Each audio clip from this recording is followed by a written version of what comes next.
'cause I'm a fool for your love.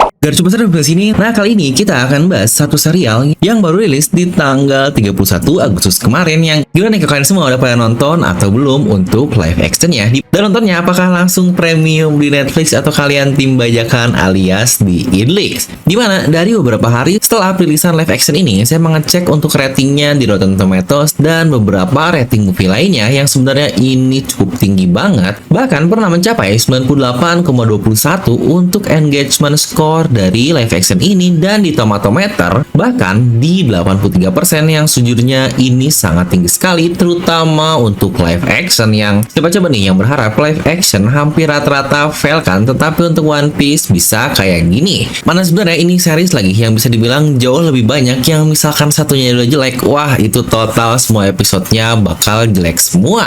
Nah, tapi apa bener sih ratingnya sebagus orang-orang bilang, atau karena itu mungkin ratingnya masih baru makanya masih sangat tinggi dan mungkin akan turun seiring berjalannya waktu?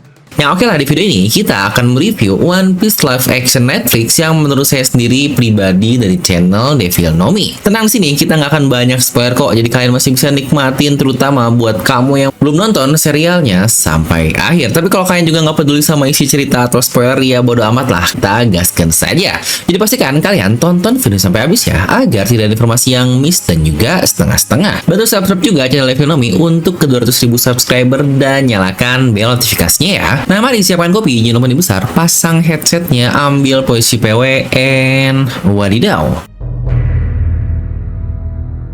Oke, hal pertama yang pasti bakal kalian rasakan setelah nonton live action dari One Piece ini, tepat dari episode pertama saja kalian bakal langsung bilang, lah ini mah bukan manganya bang. Makanya saya bilang ini bukan One Piece dalam tanda kutip ya, karena mereka alias pihak Netflix tentu saja dengan Oda sebagai eksekutif dari produser, mereka tidak hanya mengcopy paste cerita originalnya, tetapi mereka juga benar-benar banyak sekali merubah plot, alur, cast, dan banyak hal lain lagi. Alias dibandingkan mereka tinggal mengikuti alur yang sudah ada dari manganya, yang sejujurnya itu bakal lebih gampang karena mereka hanya fokus untuk cast dan pensuasanaan saja. Tetapi di sini mereka harus memikir lagi dari nol dan nge-script lagi. Ya buat kalian juga yang udah nonton pasti bakal kerasa banget, atau mungkin buat yang belum nonton dan sudah pernah lihat trailernya, itu pun kelihatan banget kan. Di awal aja kok kalian pasti bakal bingung banget. Ini kok tiba-tiba Luffy, Zoro, sama Nami mereka semua udah bareng di markas angkatan laut ketika melawan Morgan. Yang padahal untuk Nami kan dia baru ketemu di arc dari Buggy alias setelahnya. Nah, itulah sebenarnya awal mula plot benar-benar dirubah oleh mereka semua pihak produser dari live action. Yang sebenarnya untuk kali ini juga pasti dalam persetujuan oleh Oda Sensei, karena lagi-lagi seperti tadi saya katakan, Oda adalah eksekutif produser dari One Piece live action ini, dan dia pun bahkan diberikan hak spesial untuk kepadanya. Jika ada satu scene yang dia tidak suka, maka boleh dirombak abis total-totalan. Jika Oda Sensei ini tidak setuju atau mungkin masih ada yang kurang sreg dari scene tersebut, yang bukankah itu privilege yang sangat luar biasa? Lalu kira-kira gimana menurut saya terkait perbedaan plot yang dibuat di serial ini? Yang sejujurnya menurut saya itu adalah hal yang sangat-sangat bagus sekali, daripada kita maksain plot 100% harus sama dengan aslinya dengan segala macam kesulitan lah. Karena ingat ya, untuk gambaran itu atau manganya pasti jauh lebih gampang dibandingkan harus diimplementasi ke dalam bentuk real atau dunia kita, yang jangan-jangan jika ingin mengubahnya menjadi 100% sama, nantinya malah bakal kacau dan plotnya pun malah bakal asal-asalan alias lebih terlihat maksa.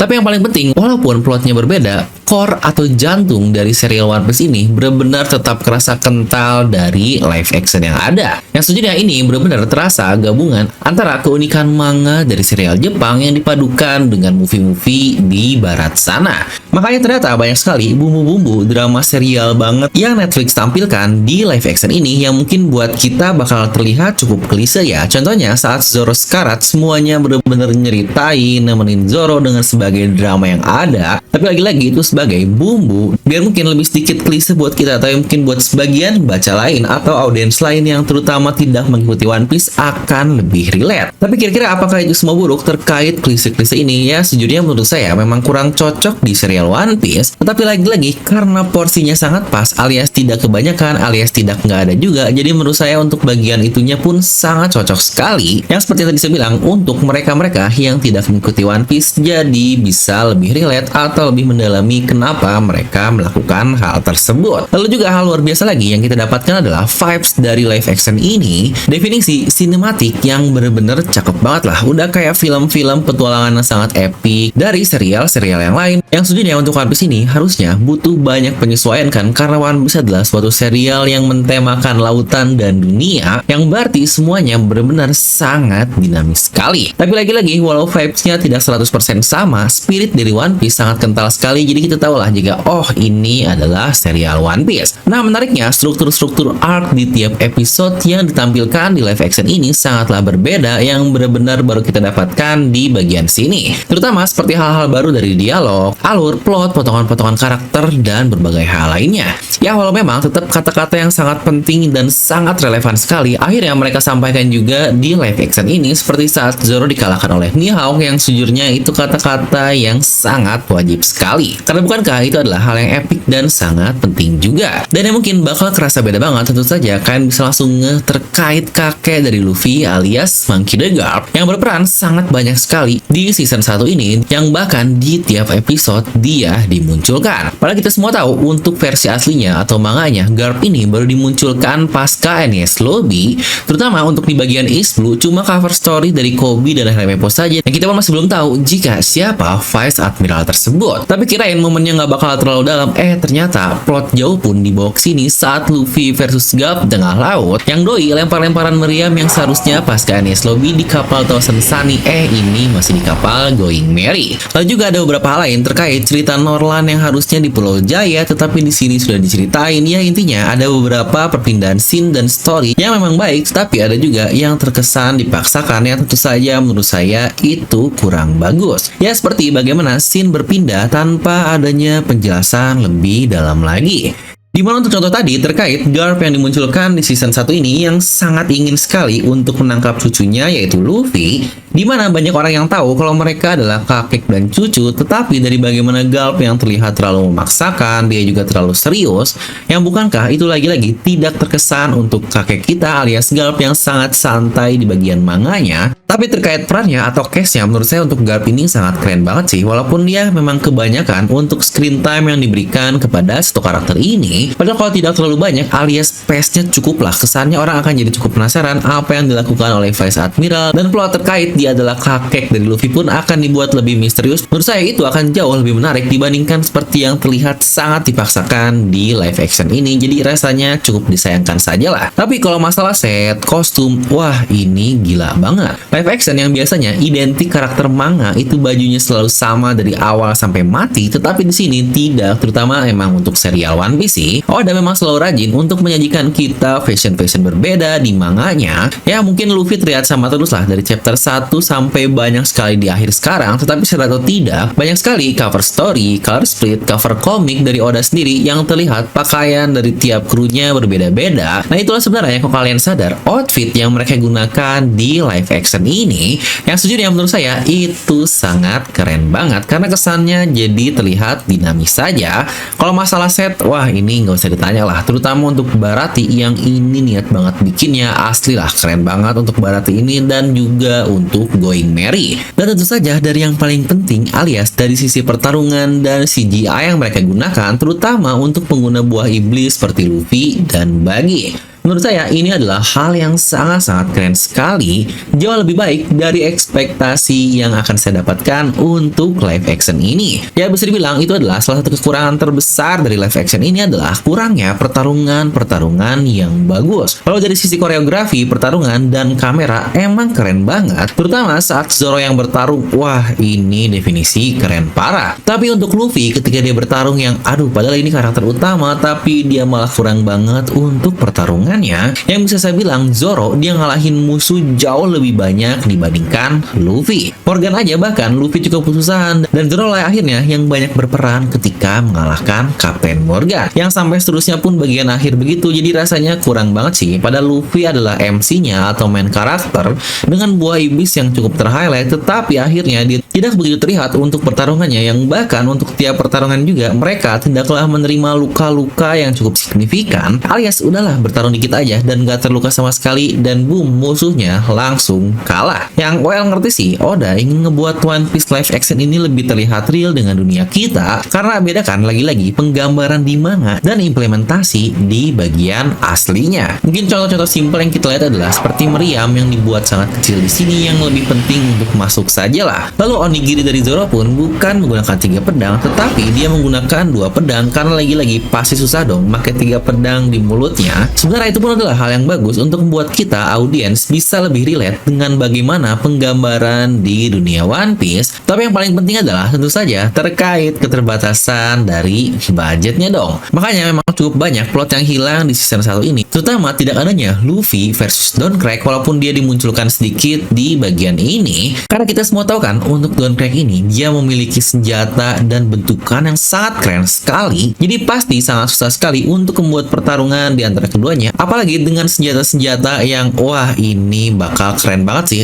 Makanya di live action ini akhirnya dia dikalahkan oleh Mihawk begitu saja. Jadi lagi-lagi tidak bisa segalanya bentukan CGI, yang bahkan untuk Fishman pun menurut saya ya cukup keren lah. Tapi pasti ada yang ngerasakan ada satu orang yang hilang, dan tentu saja dia adalah Our Hachan yang harusnya menjadi lawan dari Babang Zoro. Makanya Zoro dia tidak ada lawan di bagian Arlong Park, yang lagi-lagi pasti karena keterbatasan budget. Tapi jika kita membawa pertarungan lagi di bagian Arlong Park, menurut saya ini sangat miss sekali, dimana mereka diagung-agungkan sebagai ras Fishman, tapi tidak terlihat kemampuannya sebagai Fishman, alias cuma tonjok-tonjokan ala manusia biasa saja, yang lagi-lagi pasti susah sih untuk bikin CGI-nya dengan keterbatasan budget, cuma rasanya jadi kurang saja untuk core di bagian akhirnya. Kecuali ya mungkin kalau mereka punya budget seperti Pirates of Caribbean yang sangat masif banget dan termasuk untuk pembuatan termahal, ya bentukan-bentukan seperti Hachi dan kemampuan Fishman bakal lebih epic lagi jika memiliki budget yang sangat tinggi. Tapi lagi-lagi untuk masalah budget kita tidak bisa melakukan apa-apa lagi lah. Ya dimana terkait budget pun cukup terlihat kan, bahkan ada beberapa case yang rasanya aduh kurang banget nih, terutama dari kru Shanks yang rasanya yang alah ini mah bukan kru yang terlihat cukup kuat. Tapi untuk case-case utama menurut saya mereka sangat baik sekali sih, seperti Inaki Godoy, Emily Root, Makenyu yang wah ini keren parah. Tapi kalau dari Mugiwara, saya favorit itu adalah Makenyu dari Zoro dan Tas Skyler dari Sanji, dimana mereka paling cocok untuk vibes memerankan peran tersebut. Terutama untuk Makenyu Zoro yang anjir dia keren banget. Emang Zoro yang cool di bagian manga, di sini pun dia diem aja udah sangat cool sekali, yang emang udah kayak bawaannya lah untuk Makenyu ini. Nah untuk karakter pendukung yang menurut saya cukup keren tentu saja pertama adalah Mihawk. Dia adalah karakter pendukung terbaik di live action ini dibandingkan yang lainnya. Lalu juga untuk Garp, walaupun dia screen time-nya memang kebanyakan, tapi cast dan semuanya menurut saya sangat cocok sekali dengan Garp yang asli. Lalu untuk karakter lainnya seperti Kapten Kuro, Zeff, Koby, dan Helmeppo, menurut saya mereka sangat-sangat keren juga. Dan satu orang yang di luar harapan tapi dia memiliki peran yang cukup banyak, dan tentu saja dia adalah Bogart alias tangan kanan dari Monkey D. Garp. Perannya malah jauh lebih banyak dibandingkan di manga aslinya, yang aduh ini malah jadi lucu sekali. Di manganya dia seharusnya ikut ke Hachinosu tetapi tidak melakukan apa-apa, di sini dia cukup banyak bertindak dan bahkan case-nya pun sangat keren sekali. Ya tapi di luar pro dan kontra dari live action One Piece ini tetap memberikan pesan moral dari serial tercinta kita, terutama terkait keadilan, yang Garp sendiri pun berkata tidak ada yang namanya keadilan karena kau belum tahu saja dunia ini sangat kejam sekali. Sejujurnya ini adalah salah satu hal yang saya suka dari serial One Piece dan membedakannya dengan berbagai serial lain. Bukan bocah yang nggak tahu apa-apa, modal tekad dan keberanian tanpa peduli tahu dunia seperti apa, tahu-tahu bisa mengubah dunia seperti itu. Sejujurnya untuk hal itu saja tidak mungkin terjadi di dunia kita. Makanya bocah naif kayak Koby yang polos dan merasa segala hal harus baik dan sebagainya, dia perlu tahu kalau dunia itu sebenarnya seperti apa. Nggak semua hal bisa sesuai dengan keinginan kita, yang lagi-lagi persis lah dengan dunia kita. Ibarat lo punya duit, lo punya kuasa juga adalah hal yang cukup real. Lagi-lagi One Piece memang selalu membawa moral yang luar biasa untuk para audiensnya. Serta terkait kata-kata Mihawk juga yang bilang kalau pertarungan bukan bukan hanya siapa yang lebih kuat saja, yang sejujurnya inilah power scaling yang selalu saya tekankan berkali-kali dari serial One Piece. Mungkin lagi-lagi sangat berbeda dengan serial yang lain, di mana main karakter yang akan super kuat, bahkan masih bocah juga dia bisa dibikin sangat-sangat kuat sekali. Tapi di serial One Piece tidak bos, tidak seperti itu. Yang bahkan Luffy yang sudah sangat kuat saja masih sempat kalah oleh Caesar, sempat pingsan oleh Apo, dan masih banyak lainnya. Karena lagi-lagi pertarungan itu bukan cuma tentang kekuatan saja, tapi banyak sekali faktor-faktor lain selain mental, psikologi yang berperan penting juga dalam sebuah pertarungan. Dimana kata-kata bagus ini diucapkan oleh Monet saat dia melawan Luffy. Nah kadang kalau dipikir-pikir One Piece ini kok kelamaan ya alurnya, terlalu banyak hal ini, terlalu banyak hal itu. Tetapi setelah saya nonton untuk bagian live action ini, yang pasti untuk writernya dan skripnya akan ada koordinasi dengan Oda Sensei juga. Saya jadi merasa kok ternyata malah jadi banyak hal yang dibuatnya sangat-sangat cepat sekali, kayak kok tahu-tahu kayak gini, tahu-tahu udah kayak gitu, kayak konfliknya kurang kuat aja untuk si A ngelawan si B dan sebaliknya. Yang akhirnya membuat cukup wajar kenapa Oda membuat serial One Piece ini cukup lama, terutama dia ini sangat baik dalam membangun emosi kita sebelum tarung bakbuk dengan musuh di bagian manganya. Ya mungkin biar kita membaca sangat relate sekali, contohnya dari sisi psikologi, kenapa Nami sangat benci sekali dengan Arlong, Usopp sangat benci sekali dengan Kuro, dan berbagai hal lainnya. Contoh juga seperti kenapa permisahan Going Merry akhirnya sangat sedih banget lah, kenapa juga waktu Dadan marahin Garp yang merinding banget dan sangat emosional, karena Oda selalu membangun latar belakang yang sangat baik sebelum akhirnya mengeksekusi bagian yang sangat mantap tersebut. Walau mungkin waktunya akan cukup panjang dengan beberapa chapter, tetapi membuat kita membacanya akan jauh lebih relate. Yang sejujurnya itu adalah hal yang luar biasa dari serial One Piece ini. Nah sebagai penutup, kita pastinya perlu memberikan rating dong untuk live action ini. Jadi akan saya beri nilai 8 dari skala 10. Well mungkin akan banyak yang ngerasa kok nggak tinggi-tinggi banget bang, beda seperti orang lain yang banyak bilang 9 atau bahkan 10 dari 10. Ya lagi-lagi walau fighting bukanlah core dari serial One Piece, tapi rasanya kurang banget kan pertarungan-pertarungan yang perlu kita lihat dengan cukup baik akhirnya malah terasa sangat memble sekali atau kentang di berbagai hal di live action ini, terutama untuk cast Arlong yang udah dimunculin dari cukup jauh sekali, seakan-akan dia kan harusnya bos dari season pertama, tapi untuk pertarungannya rasanya malah melempem begitu saja. Tapi lagi-lagi ini bagian dari fightingnya ya. Kalau dari plot dan sebagainya menurut saya cukup oke banget, walau ya emang gak One Piece banget, tapi justru itu hal bagusnya karena bahkan istri saya sendiri yang nggak ngikutin One Piece pun bisa cukup mengerti dengan alurnya. Oh iya, sebagai tambahan, apakah live action ini kira-kira bakal terus berlanjut sampai season-season selanjutnya seperti sampai Wano Kuni yang bahkan sekarang ke Pulau Egghead?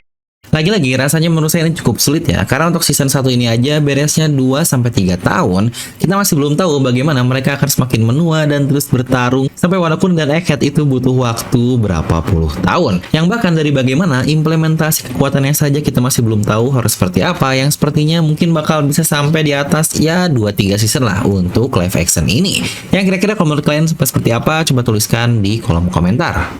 Nah jadi itulah untuk video kali ini, kan bisa tuliskan pendapat kalian terkait gimana sih menurut kalian untuk live action ini. Nah, bahkan sebelumnya saya pun sudah membuat vote dan ternyata banyak dari kalian yang sudah nonton dan merating hal yang bagus. Nah coba kira-kira menurut kalian apa yang bagus dari live action ini dan apa yang buruk, tuliskan di kolom komentar ya, biar kita semua para pecinta One Piece saling diskusi.